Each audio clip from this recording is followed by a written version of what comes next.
Simple ಇಂಗ್ಲಂಡಾಗೆ ಮತ್ತೊಮ್ಮೆ ಸ್ವಾಗತ. ಈ ದಿನ ವಿಶೇಷವಾದ ಟಾಪಿಕ್ ಬಗ್ಗೆ ನಾವು ಮಾತಾಡೋಣ ಬನ್ನಿ. ಅದೇನು ಅಂತ ಹೇಳಿದ್ರೆ ವಿಮೆನ್ ಆ್ಯಂಡ್ ಫೈನಾನ್ಷಿಯಲ್ ಇಂಡಿಪೆಂಡೆನ್ಸ್ ಬಗ್ಗೆ. ಏನಕ್ಕೆ ನಾನು ಈ ಟಾಪಿಕ್ನ ಸೆಲೆಕ್ಟ್ ಮಾಡಿದ್ದೀನಿ ದಿನ ಅಂತ ಹೇಳಿದ್ರೆ, ಇತ್ತೀಚೆಗಿನ ನಿಮಗೆ ಕಾರ್ಪೊರೇಟ್ ವರ್ಲ್ಡಲ್ಲಿ ಫೈರ್ ಅನ್ನೋ ಕಾನ್ಸೆಪ್ಟು ತುಂಬ ಚಾಲ್ತಿಲಿದೆ. ಏನಿದು ಫೈರ್ ಅಂದರೆ ನಿಮಗೆ ಗೊತ್ತಿರೋ ಹಾಗೆ ಫೈನಾನ್ಷಿಯಲ್ ಇಂಡಿಪೆಂಡೆನ್ಸ್ ಆ್ಯಂಡ್ ರಿಟೈರ್ಮೆಂಟ್ ಆಗಲಿ ತುಂಬ ಸಲ ಈ ಕಾರ್ಪೊರೇಟಲ್ಲಿ ರ್ಯಾಟ್ ರೇಸಲ್ಲಿ ಯಾರೂ 65 ಇಯರ್ಸ್ ತನಕ ಕೆಲಸ ಮಾಡೋದಕ್ಕೆ ಯಾರಿಗೂ ಇಷ್ಟ ಇರಲ್ಲ. ಆ ಸ್ಟ್ರೆಸ್ ಆಗಿರ್ಬೋದು, ಆ ಟ್ರಾವೆಲಿಂಗ್ ಟೈಮ್ ಆಗಿರ್ಬೋದು, ಇದೆಲ್ಲ ಬೇಡವೇ ಬೇಡ ಅಂದ್ಬಿಟ್ಟು ಏನು ಮಾಡ್ತಾರೆ ಅಂದರೆ, let me clear all my liabilities. ಮಾತ್ರ ಏನೇನು ಲೋನ್ ಇದೆ ಆದಷ್ಟು ಜಲ್ದಿ ಕ್ಲಿಯರ್ ಮಾಡಿ ಯಾವುದೋ ಒಂದು ಅಸೆಟ್ನ ಕ್ರಿಯೇಟ್ ಮಾಡ್ಕೊಳ್ಳೋಣ. ನಂಗೆ ಎವ್ರಿ ಮಂತ್ ಒಂದು ಸ್ಯಾಲ್ರಿ ಬರೋ ಥರ ಒಂದು ಇನ್ಕಮ್ ಬಂದರೆ ಆರಾಮಾಗಿ ನನ್ನ ಕೆರಿಯರ್ನ ಕ್ವಿಟ್ ಮಾಡಿ ನನ್ನ ಪ್ಯಾಷನ್ಸ್ನ ಫಾಲೋ ಮಾಡ್ಕೊಂಡು ಹೋಗ್ಬೋದು ಅಂತ ಅನ್ಕೊತಾರೆ. ಇದನ್ನು ಸರಿನಾ ತಪ್ಪಂದರೆ ಅವ್ರವ್ರಿಗೆ ವೀಕ್ಷಣೆ ಬಿಟ್ಟಿದ್ದು. ಬಟ್ ಈ ಫೈರ್ನ ಕಾನ್ಸೆಪ್ಟ್ನ ನಂಬ್ತೀನಿ ಅಂದರೆ ನಾನು ಖಂಡಿತವಾಗಿ ಇದ್ರ ಬಗ್ಗೆ 100% ನಂಬ್ತೀನಿ. ಈ ಫೈರ್ನ ಕಾನ್ಸೆಪ್ಟ್ ಬಗ್ಗೆ ನಾನು ಡೀಟೇಲಾಗಿ ಸ್ಟಡಿ ಮಾಡ್ಕೊಂಡು ಹೋದಾಗ ನನಗೆ ಆಶ್ಚರ್ಯಪಟ್ಟಿದ್ದೆ ಅಥವಾ ಆಶ್ಚರ್ಯವಾದ ವಿಷಯ ಏನು ಅಂತ ಹೇಳಿದ್ರೆ, 90% ಈ ಫೈರ್ನ ಕಾನ್ಸೆಪ್ಟ್ನ ಫಾಲೋ ಮಾಡ್ತಾ ಇರೋದಾಗಲಿ ಇದ್ರ ಬಗ್ಗೆ ವರ್ಕ್ ಮಾಡ್ತಾ ಇರೋದು ಬರೀ ಮೆನ್ ಮಾತ್ರನೇ. ವಿಮೆನ್ನ ನಾನು ಈ ಫೈರ್ನ ಕಾನ್ಸೆಪ್ಟಲ್ಲಿ ತುಂಬ ಸಲ ನೋಡಲೇ ಇಲ್ಲ. ನಂಗೆ ಆಶ್ಚರ್ಯ ಆಯಿತು, ಏನಕ್ಕೆ ವಿಮೆನ್ ಫೈನಾನ್ಷಿಯಲಿ ಇಂಡಿಪೆಂಡೆಂಟ್ ಆಗೋದಕ್ಕೆ ಇಷ್ಟ ಇಲ್ವಾ ಅಥವಾ ಯಾರಿಗೂ ಅದರಲ್ಲಿ ಇಂಟ್ರೆಸ್ಟ್ ಇಲ್ವಾ ಅನ್ನೋದಕ್ಕೆ. ನನಗೆ ಪ್ರಾಬಬ್ಲಿ 2-3 ಕಟ್ಟು ಸತ್ಯಗಳು ನನಗಿಲ್ಲಿ ಅರ್ಥ ಆಯಿತು. ಏನು ಅಂತ ಹೇಳಿದ್ರೆ, ಮೋಸ್ಟ್ ಆಫ್ ದಿ ಕೇಸಸಲ್ಲಿ out of 40 out of 45 most of the women do not work only. 40-45 ಯಾಕೆ ಹೋಗೋದ್ರಿ. ನೀವು ಕಾರ್ಪೊರೇಟ್ ವರ್ಲ್ಡಲ್ಲಿ ನೋಡೋಕೆ ಹೋಯ್ತು ಅಂದರೆ 0 to 5 years ಎಕ್ಸ್ಪೀರಿಯನ್ಸಲ್ಲಿ men and women both will be equal.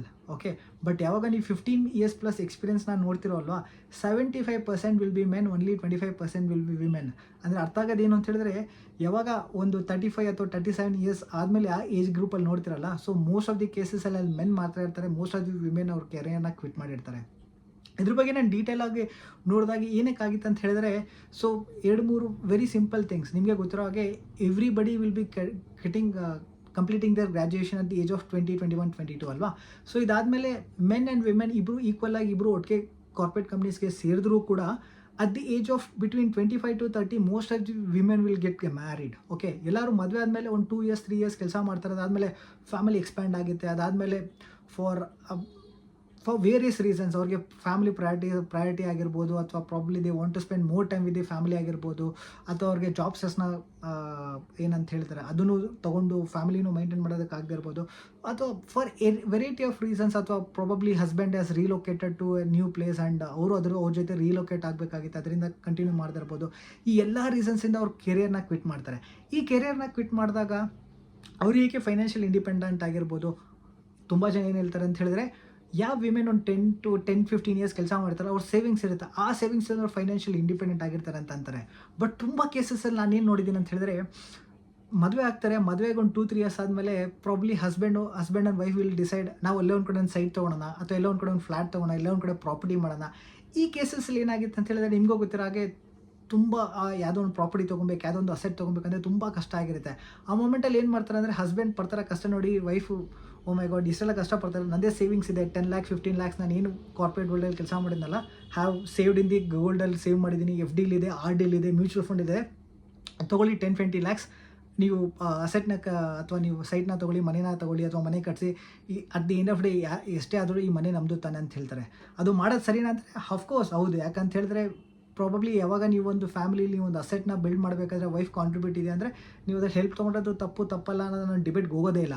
But ನನಗೊಂದು ಮಾತು ಹೇಳಿ ಸ್ನೇಹಿತರೆ, especially for women who are seeing this video, ನೀವು ಆ ಥರ ನೀವು ಎಂಟೈರ್ ನಿಮ್ಮ ಕೆರಿಯರ್ ಸೇವಿಂಗ್ಸ್ನ ನೀವು ಒಂದ್ಸಲಿ 10-20 lakhsನ ಕೊಟ್ಟಾಗ, what about your future savings?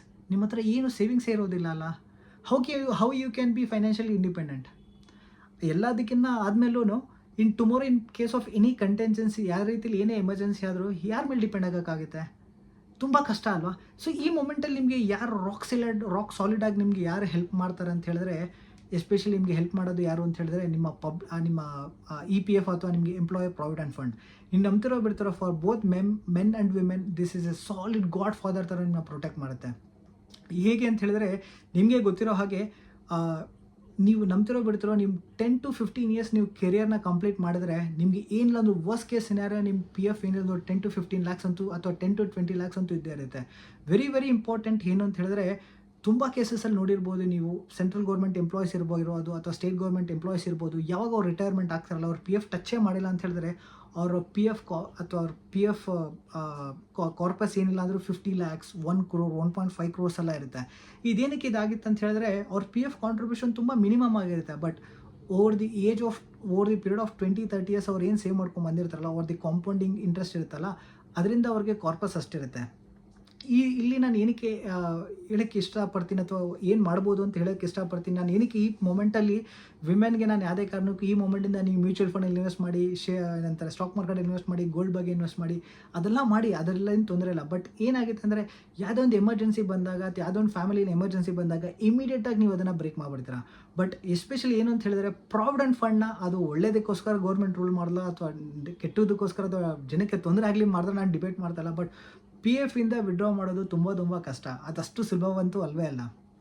ಅದು it is A great boon for the people ಅಂತ ಹೇಳಿದ್ರೆ ತಪ್ಪಾಗಲ್ಲ. ಓಕೆ, ಯಾಕಂತ ಹೇಳಿದ್ರೆ at the end of day PF ಇರೋದು ಬರೀ ನಿಮ್ಮ ಎಮರ್ಜೆನ್ಸಿಗೆ ಮಾತ್ರನೇ. ಓಕೆ, ಸೊ ಅದರಿಂದ ನಾನು ಏನು ಸಜೆಸ್ಟ್ ಮಾಡ್ತೀನಿ, ಇಮಿಡಿಯೇಟಾಗಿ ಯಾರು ಆಲ್ರೆಡಿ ವಿಡಿಯೋ ನೋಡಿದಾರಲ್ಲ, ಪ್ರಾಬ್ಲಿ ನೀವು ಏಜ್ 25 ಇರ್ಬೋದು, 30 ಇರ್ಬೋದು, 35 ಇರ್ಬೋದು, ಆದಷ್ಟು ಜಲ್ದಿ ನಿಮ್ಮ PF ಕಾಂಟ್ರಿಬ್ಯೂಷನ್ನ ಡಬಲ್ ಮಾಡ್ಕೊಳ್ಳಿ. ಡಬಲ್ ಹೇಗೆ ಅಂತ ಹೇಳಿದರೆ, ಜಸ್ಟ್ ಫಾರ್ ಎಕ್ಸಾಂಪಲ್ ಅಂದ್ಕೊಳ್ಳಿ, ನಿಮ್ಮ ಮಂತ್ಲಿ ಸ್ಯಾಲ್ರಿ ಬಂದು 20,000 ಇದೆ ಅಂತ ಅಂದ್ಕೊಳ್ಳಿ. ನಿಮ್ಮ PF ಏನಿಲ್ಲ ಅಂದ್ರೆ ಒಂದು 1,000 to 1,500 rupees ಕಟ್ತಾ ಇರ್ತೀರ. ನೀವು HR ಒಂದು ಮೇಲ್ ಹಾಕಿದ್ರೆ ಇಮಿಡಿಯೇಟಾಗಿ ಏನು ಮಾಡ್ತಾರೆ ಅಂದರೆ ನಿಮ್ಮ PF ಕಾಂಟ್ರಿಬ್ಯೂಷನ್ನ ಅದನ್ನು ಡಬಲ್ ಮಾಡ್ಕೊತಾರೆ. ಇನ್ಸ್ಟೆಡ್ ಆಫ್ 1,500 rupees ಅದನ್ನು 2,500 rupees 3,000 ಮಾಡ್ಕೊತಾರೆ. ಇದೇನಾಗಿತ್ತು ಅಂದರೆ ನಿಮಗೆ ಗೊತ್ತಿಲ್ಲದಿರೋ ಹಾಗೆ ನಿಮ್ಮ ಸಂಬಳದಲ್ಲಿ 1,000-2,000 ಕಡಿಮೆ ಬರ್ಬೋದು. But over the long period of time ನಿಮ್ಗೆ ಗೊತ್ತಿಲ್ಲದೆ ಎಲ್ಲೋ ಒಂದು ಕಡೆ ನಿಮ್ಮ ಅಮೌಂಟ್ ಸೇವ್ ಆಗ್ತಾ ಇರುತ್ತೆ. ಹಾಗೂ ಯಾವುದೇ ಒಂದು ಎಮರ್ಜೆನ್ಸಿ ಟೈಮಲ್ಲೂ ನೀವು ಅದನ್ನು ಬಗ್ಗೆ ತಲೆನೂ ಕೆಡ್ಸ್ಕೊಂಡಲ್ಲಿಂದ ದುಡ್ಡು ತೆಗಿಬೇಕಂತ ನಾನು ಅನ್ಕೊಳಲ್ಲ. ಓಕೆ, ಈ ಆದ ನಂತರ ಏನಾಗುತ್ತೆ ಅಂತ ಹೇಳಿದ್ರೆ, ಎಕ್ಸಾಂಪಲ್ ನೀವೊಂದು 30-35 ಇಯರ್ಸಲ್ಲಿ ನೀವು ಕೆರಿಯರ್ ಕ್ವಿಟ್ ಮಾಡಿದಾಗ ನೀವು ಪ್ರಾವಿಡೆಂಟ್ ಫಂಡ್ ಕಾರ್ಪಸ್ ಒಂದು ರೀಸನಬಲ್ ಅಮೌಂಟ್ ಆಗಿರುತ್ತೆ. ಬಿಟ್ವೀನ್ ಒಂದು 10 to 20 lakhs ಅಥವಾ 20 to 30 lakhs ಆಗಿರ್ಬೋದು, ಈ ಆವ್ರೇಜ್ ಗ್ರೂಪಲ್ಲಿ ಆಗಿರ್ಬೋದು. ವೆರಿ ಗುಡ್ ಪಾಯಿಂಟ್ ಏನು ಅಂತ ಹೇಳಿದ್ರೆ, ನೀವು ಒಂದ್ಸಲಿ ನೀವು ಕೆರಿಯರ್ನ ಕ್ವಿಟ್ ಮಾಡಿದಾಗೂ ಕೂಡ ಅಪ್ ಟು 3 years ನೀವು ಏನೂ ಮಾಡಿಲ್ಲ ಅಂದರೂ ಪರವಾಗಿಲ್ಲ, ನೀವು ಏನು ಪ್ರಾವಿಡೆಂಟ್ ಫಂಡ್ ಕಾರ್ಪಸ್ ಇರುತ್ತಲ್ಲ, ಇದಕ್ಕೆ ಎವ್ರಿ ಇಯರ್ ಗೌರ್ಮೆಂಟ್ ಇಂಟ್ರೆಸ್ಟ್ ಕೊಡ್ತಾ ಇರುತ್ತೆ. ಓನ್ಲಿ ಆಫ್ಟರ್ 3 years ನಿಮಗೆ ಇಂಟ್ರೆಸ್ಟ್ ಕ್ರೆಡಿಟ್ ಆಗೋದಿಲ್ಲ. ಸೊ ಇವಾಗ ನೀವೇನು ಅಂದ್ಕೊಳ್ಳಿ ಅಂದರೆ, ಎಕ್ಸಾಂಪಲ್ ನೀವು ಕೆರಿಯರ್ನ ಕ್ವಿಟ್ ಮಾಡಿದ್ದೀರಾ for variety of reasons. Probably ಒಂದು ಮಗು ಆಯಿತು, ಅಥವಾ ಮಗು ಸ್ವಲ್ಪ ದೊಡ್ಡದಾದ್ಮೇಲೆ ನೀವು ಕೆಲಸ ಮಾಡಬೇಕು ಅಂತ ಅನ್ಕೊತೀರಾ. ಅದಾದಮೇಲೆ ನೀವು ಕಂಟಿನ್ಯೂ ಮಾಡಿದ್ರೆ ಇದೇ PFನ ಕಂಟಿನ್ಯೂ ಮಾಡ್ಬೋದು. ಇಲ್ಲ ನಾನು ಕೆರಿಯರ್ಗೆ ಟಾಟಾ ಬಾಬಿ ಹೇಳ್ತಾ ಇದ್ದೀನಿ, ದಟ್ ಈಸ್ ಎನಫ್ ಅಂತ ಹೇಳಿದ್ರೆ ವೆರಿ ಇಂಪಾರ್ಟೆಂಟ್. ಅದಾದಮೇಲೆ ನೀವು PF 3 years ಆದಮೇಲೆ ನಿಮ್ಗೆ ಇಂಟ್ರೆಸ್ಟ್ ಎಲ್ಲ ಸ್ಟಾಪ್ ಆದಮೇಲೆ ನೀವು PFನ ವಿಡ್ರಾ ಮಾಡ್ಬೋದು. ಬಟ್ ವೆರಿ ಇಂಪಾರ್ಟೆಂಟ್ ಏನು ಅಂತ ಹೇಳಿದ್ರೆ, ದಯವಿಟ್ಟು ಈ PFನ ವಿಡ್ರಾ ಮಾಡಿದ ತಕ್ಷಣ ದಯವಿಟ್ಟು ಯಾವುದೇ ರೀತಿಯಲ್ಲಿ FD ಆಗಲಿ, ಗೋಲ್ಡ್ ಆಗಲಿ, ಲೋನ್ ಕ್ಲಿಯರ್ ಮಾಡೋದಕ್ಕಾಗಲಿ, ಅಥವಾ ಗಂಡನ ಬಿಸ್ನೆಸ್ಗೆ ಏನೋ ಕೊಡಬೇಕಾಗುತ್ತೆ, ಇಲ್ಲ ಪ್ರಾಬ್ಲಿ ಹಸ್ಬೆಂಡ್ಸ್ ಫ್ಯಾಮಿಲಿ ಯಾವುದೋ ಒಂದು ಕಡೆ ಟ್ರಬಲ್ ಇದೆ, ಅದಕ್ಕೆ ನಾನು ಹೆಲ್ಪ್ ಮಾಡ್ತೀನಿ, ಆ ಥರ ಖಂಡಿತ ಯಾವುದಕ್ಕೂ ನೀವು ಮಾಡೋಕ್ಕೆ ಹೋಗ್ಬಿಡಿ. ಇಲ್ಲಿ ನೀವು ಇಲ್ಲಿ 100% ಸ್ವಾರ್ಥಿಗಳು ಹಾಗೆ ಅಂದರೆ 100% ಸ್ವಾರ್ಥಿಗಳಾಗಲೇಬೇಕು. ಯಾಕಂತ ಹೇಳಿದ್ರೆ ಇದು ನಿಮ್ಮ ಸೇವಿಂಗ್ಸ್ ಅಲ್ಲ, it is the most important your emergency corpus. ಇದನ್ನು ಏನು ಮಾಡಿ ಅಂತ ಹೇಳಿದರೆ, ನಾನು ಪರ್ಪಸ್ಫುಲ್ಲಾಗಿ ಈ ಮಾತನ್ನ ಹೇಳ್ತಾ ಇದ್ದೀನಿ. ಆದಷ್ಟು ನೀವು ಅದನ್ನು ಪ್ರಾಬಬ್ಲಿ 3 ಭಾಗ ಮಾಡ್ಕೊಳ್ಳಿ. ಓಕೆ, ಅಥವಾ 2 ಭಾಗ ಮಾಡ್ಕೊಳ್ಳಿ, ಅಥವಾ 4 ಭಾಗನೂ ಮಾಡ್ಕೊಳ್ಳಿ. 50% of that please invest in post office. ನಾನು ಇಲ್ಲಿ ಏನಕ್ಕೆ ಬ್ಯಾಂಕ್ FD ಹೇಳ್ತಾ ಇಲ್ಲ ಅಂತ ಹೇಳಿದ್ರೆ, ಬ್ಯಾಂಕ್ FD ಹೇಳಿದ್ರೆ ಸೇಮ್ ಅದೇ ಆಗುತ್ತೆ. ಅರ್ಜೆಂಟ್ ಬೇಕಾಯಿತು ಅಂದರೆ ಬ್ಯಾಂಕ್ FDಗೆ ಹೋಗ್ತೀರಾ, ಟಕ್ ಅಂತ ಅದನ್ನು ಕ್ಲೋಸ್ ಮಾಡಿಬಿಡ್ತೀರಾ, ದುಡ್ಡು ಬಂದುಬಿಡುತ್ತೆ. ಅದು ಬದಲು ನೀವು ಪೋಸ್ಟ್ ಆಫೀಸ್ಗೆ ಹೋಗಿ national saving certificate or Kisan Vikas Patra, national saving certificate ನೀವು ತೊಗೊಂಡ್ರೆ 7 to 8% ಇಂಟ್ರೆಸ್ಟ್ ಬರುತ್ತೆ, 5 years ಲಾಕ್-ಇನ್. ಕಿಸಾನ್ ವಿಕಾಸ್ ಪತ್ರ ತೊಗೊಂಡ್ರೆ ನಿಮ್ಗೆ 8 to 9 years ದುಡ್ಡು ಡಬಲ್ ಆಗುತ್ತೆ, ಅಗೇನ್ 8 to 9 years ಲಾಕ್ ಆಗುತ್ತೆ. ಓಕೆ, ಸೊ ಇಲ್ಲಿ ಏನಾಗುತ್ತೆ ಅಂದರೆ, ನೀವು 3 ಭಾಗ ಮಾಡ್ಕೊಳ್ಳಿ. 2/3 ನೀವು ಖಂಡಿತವಾಗ್ಲೂ ಪೋಸ್ಟ್ ಆಫೀಸಲ್ಲೇ ಇಡಿ. ನಾನು ಏನಕ್ಕೆ ಪೋಸ್ಟ್ ಆಫೀಸಲ್ಲಿ ಹೇಳ್ತಾ ಇದ್ದೀನಿ, 2% ರಿಟರ್ನ್ ಕಡಿಮೆ ಬಂದರೂ ಪರವಾಗಿಲ್ಲ. ಬಟ್ ನೀವು ಯಾವುದೇ ಕಾರಣಕ್ಕೂ ಆಗಲಿ ನೆಕ್ಸ್ಟ್ 7-8 years ನೀವು ಅದನ್ನು ತೆಗಿಯೋದಕ್ಕೆ ಆಗೋದು ಇಲ್ಲ, ನೀವು ಅದ್ರ ಬಗ್ಗೆ ತಲೆನೂ ಕೆಡ್ಸ್ಕೊಳಲ್ಲ. ಯಾಕಂದರೆ ಮೋಸ್ಟ್ ಆಫ್ ದ ಟೈಮಲ್ಲಿ ನೀವು ಯಾವ ಹೋಗ್ಬೇಕು ಅಂದ್ಕೊಳ್ತೀರೋ, ಪೋಸ್ಟ್ ಆಫೀಸ್ ಯಾವ ಟೈಮಲ್ಲಿ ಓಪನ್ ಆಗಿದೆ, ಯಾವ ಟೈಮಲ್ಲಿ ಕ್ಲೋಸ್ ಆಗುತ್ತೆ, ನಿಮ್ಮ ಮನೆ ಎಲ್ಲೋ ಇರುತ್ತೆ, ಪೋಸ್ಟ್ ಆಫೀಸ್ ಎಲ್ಲೋ ಇರುತ್ತೆ. ಆದಷ್ಟು ಆದರೆ ನೀವು ಎಲ್ಲಿ ನಿಮ್ಮ ತಾಯಿ ಮನೆ ಕಡೆ ಇರುತ್ತಲ್ಲ ಆ ಪೋಸ್ಟ್ ಆಫೀಸಲ್ಲಿ ಮಾಡಿ. ಯಾಕಂದರೆ ನೀವು ಅಲ್ಲಿ ಹೋಗೋದಕ್ಕೆ ತುಂಬ ಕಷ್ಟ ಆಗ್ಬಿಡುತ್ತೆ, ನೀವು ಅದ್ರ ಬಗ್ಗೆ ತಲೆನೂ ಕೆಡ್ಸ್ಕೊಳಲ್ಲ. ನೆಕ್ಸ್ಟ್ 1/3 ಅಮೌಂಟ್ನ ಆದಷ್ಟು ನೀವು if possible large cap mutual ಫಂಡಲ್ಲಿ ಇನ್ವೆಸ್ಟ್ ಮಾಡಿ. ಇಲ್ಲ ನನಗೆ ಮ್ಯೂಚುವಲ್ ಫಂಡ್ ಬಗ್ಗೆ ಗೊತ್ತಿಲ್ಲ, ನಾನು ಬ್ಯಾಂಕು ವಿಚಾರಿಸ್ತೀನಿ, ಅವ್ರು ಯಾರೋ ಇನ್ಶೂರೆನ್ಸ್ ಪಾಲಿಸಿ ಅಂದರೆ ದಯವಿಟ್ಟು ಅದಕ್ಕೆ ಹೋಗಲೇಬೇಡಿ.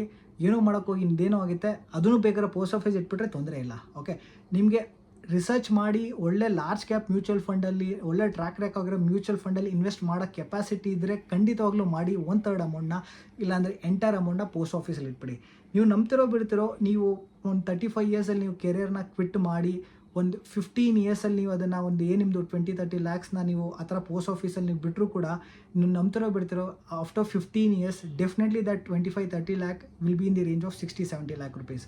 ಸೊ ಈ 60-70 ಲ್ಯಾಕ್ ರುಪೀಸ್ ನಿಮಗೆ 45-50 ಇಯರ್ಸಲ್ಲಿ ಫೈರ್ ಅನ್ನೋ concept it's not only for men, ವಿಮೆನ್ನು ಕೂಡ 100% ಇದರಲ್ಲಿ ಕಾಂಟ್ರಿಬ್ಯೂಟ್ ಮಾಡ್ಬೋದು ಹಾಗೂ ಗೊತ್ತಿಲ್ಲದೆ ಪಾರ್ಟಿಸಿಪೇಟ್ ಮಾಡ್ಬೋದು.